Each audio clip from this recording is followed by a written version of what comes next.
Crime మెడ్రాస్లో జరిగింది కాబట్టి వాడిని తమిళనాడు పోలీసులకు అప్పగించారు. కోర్టు 14 ఏళ్ళు జైలు శిక్ష విధించింది.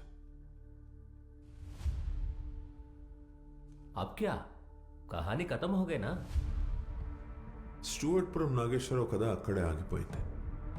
కానీ టైగర్ నాగేశ్వరరావు కథ అక్కడే మొదలైంది.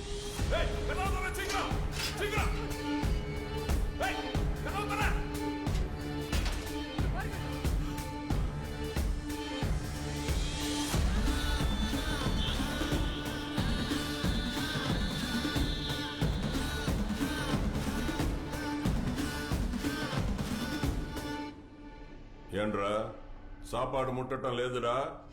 వేటాడి బతికే పులి బోన్లో ఉన్న మాంసమే పెట్టాలి. இது பொண்ணு சாமியோட ஜெயிலு. நான் சொல்றதுதான் செய்யணும், கொடுக்கறதுதான் சாப்பிடணும்.